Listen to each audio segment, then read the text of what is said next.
Bismillahirrahmanirrahim.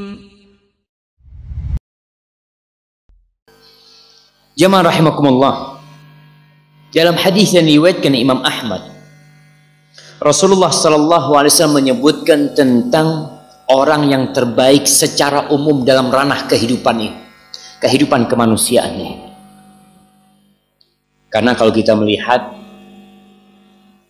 salah satu yang menjadi slogan Zionisme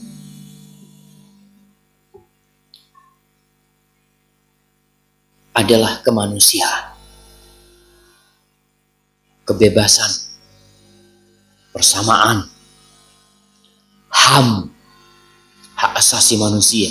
Ya, Rasulullah SAW mengatakan, ala ukhbirukum bi khairikum min syarrikum. Kalian mau nggak aku kasih tahu dengan orang yang terbaik di antara kalian dari orang yang terburuk di antara kalian? Yang terbaik dan siapa yang terburuk? Kata para sahabat, bala ya Rasulullah.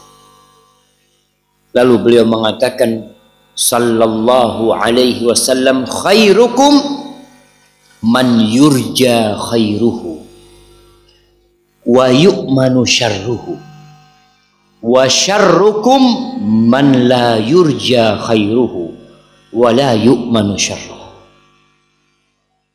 Orang yang terbaik di antara kalian adalah orang yang diharapkan kebaikannya dan orang-orang merasa aman dari keburukan dia.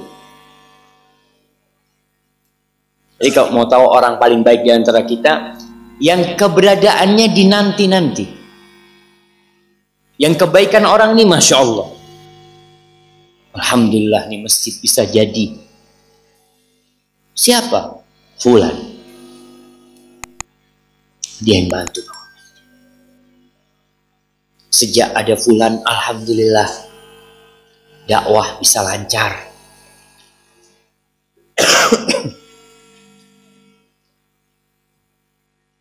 Keburukannya aman sudah. Antum sama Fulan jangan takut.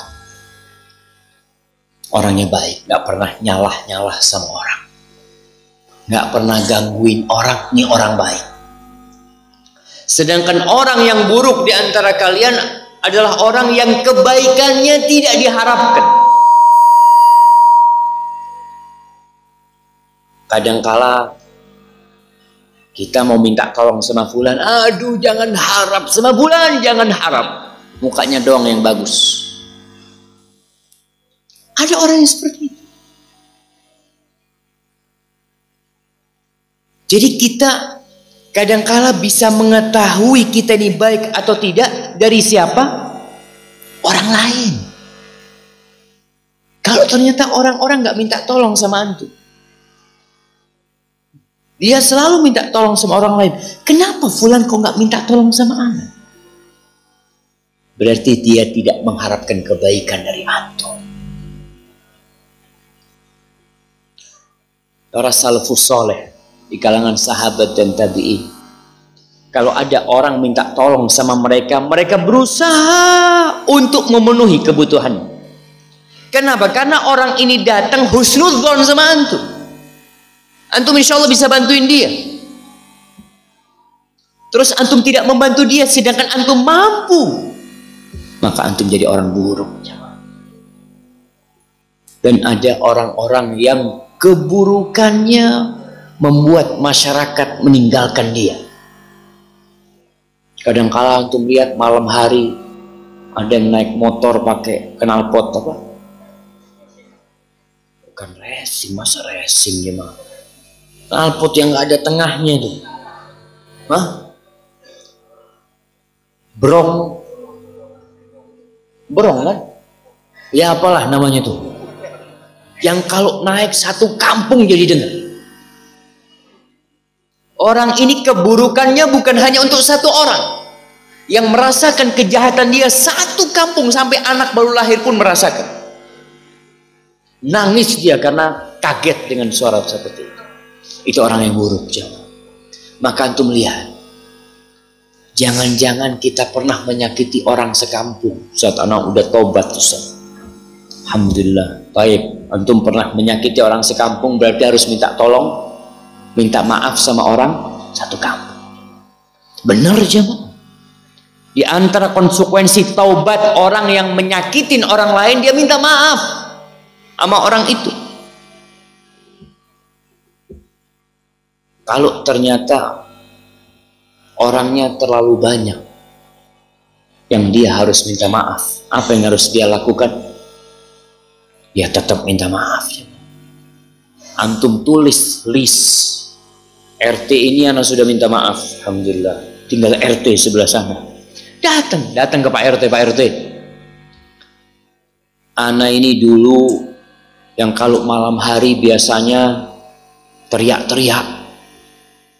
Kenapa teriak-teriak? Ternyata mabuk dia dulu mamanya. Dia membuat orang lain takut, jamaah.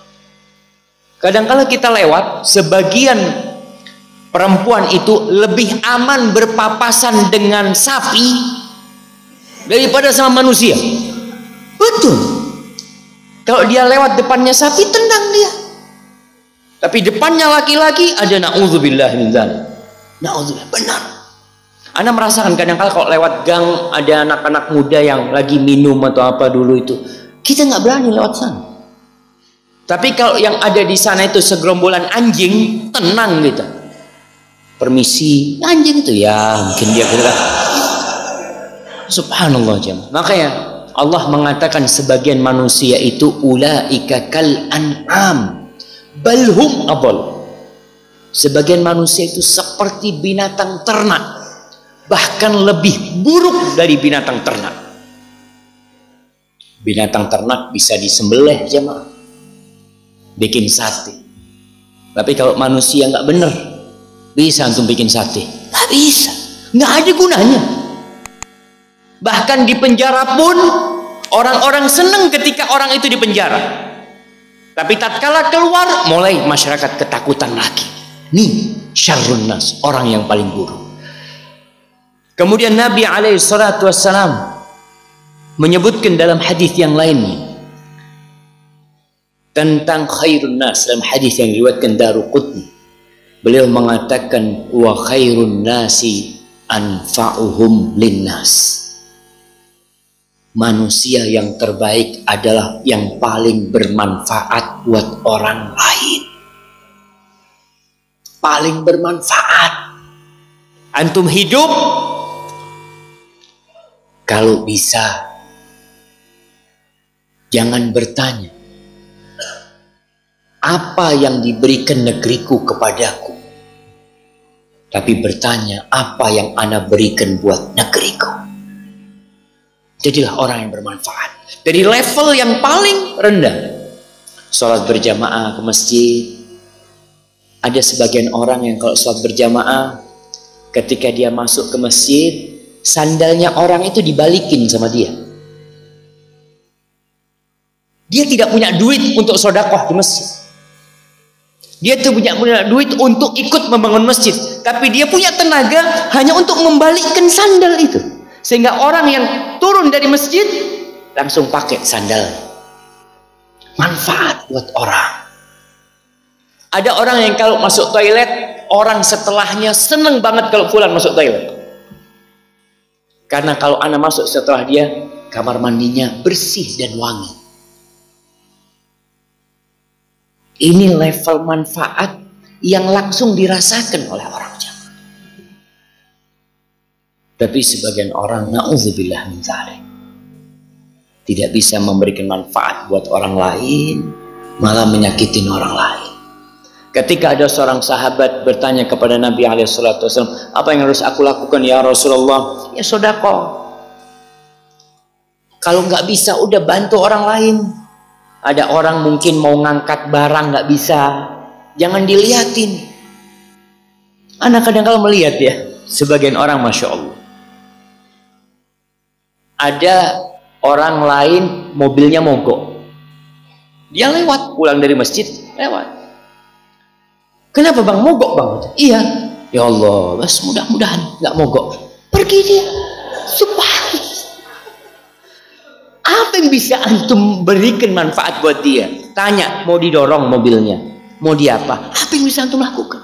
Masya Allah jamaah, ana masih ingat kejadian yang terus membekas di hati ana. Ana pernah umroh dari Madinah ke Mekah waktu masih kuliah sama istri dan anak, naik mobil, ya mobil kuno lah. Sampai sana mau pulang ke Madinah, akinya habis jemaah. Kita bingung ini, nggak ada orang lewat, yang ada mobil.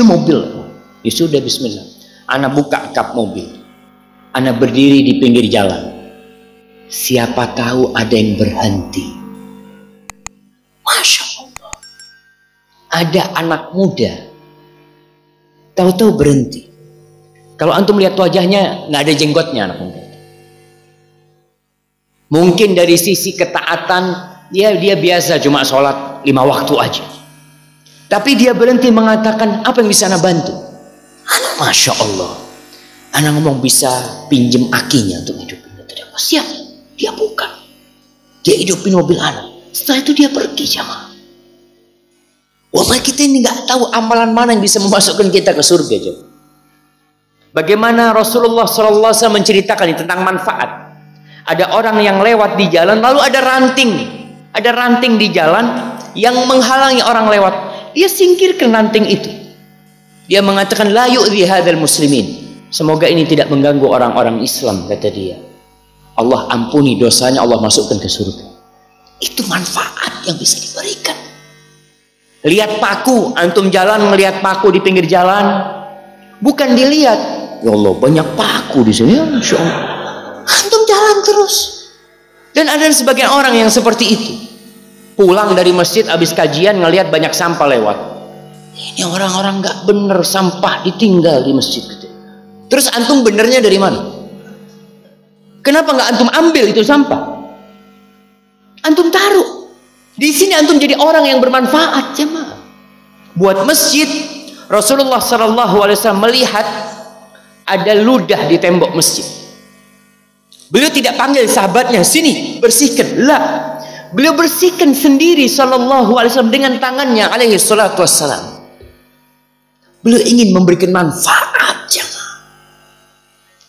Maka kita lihat, orang yang terbaik bukan yang paling banyak sholatnya, bukan, tapi yang paling bermanfaat buat orang lain.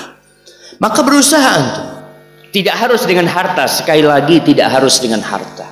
Tapi kalau antum bisa memberikan manfaat dengan harta, ada sahabat-sahabat Nabi yang levelnya seperti Abdurrahman bin Auf, Utsman bin Affan. Dia memberikan manfaat sudah nggak terhingga, dia beli sumur, diwakafkan buat umat Islam. Jadi antum lihat manfaat apa yang bisa antum berikan ke masyarakat umpamanya. Dilihat, ana mau beli air, ana taruh depan rumah. Siapa tahu ada orang-orang kehausan, dia bisa minum air sana. Ada di Arab itu Masya Allah orang-orang yang dia beli kulkas ditaruh di masjid. Dia izin, boleh ana taruh kulkas di masjid, ana taruh air gelas, kata dia. Buat orang-orang yang sholat mungkin kehausan, dia bisa minum sehingga ana dapat pahalanya. Masya Allah jamaah. Ada di Madinah itu ana lihat orang-orang kalau bicara memberikan manfaat, yang kerjanya ngambil Quran. Habis sholat dia ambil Quran, dia keliling. Mungkin ada yang mau baca Quran, nggak usah berdiri ngambil Quran, dia kasih. Subhanallah jamaah, manfaat yang bisa dibagikan kepada masyarakat.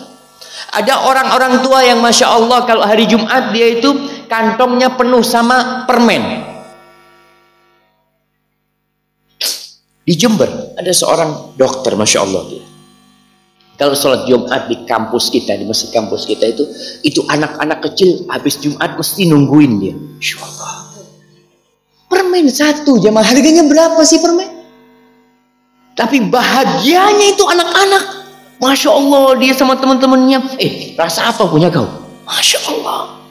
Itu adalah suatu manfaat yang kita bisa berikan kepada orang tanpa biaya yang besar. Untuk melihat, ada manfaat adalah soft yang diberikan kepada temannya. Kajian kadang kala rame, penuh. Antum lihat, ya Allah, ini ada tempat dikit depan anak nih.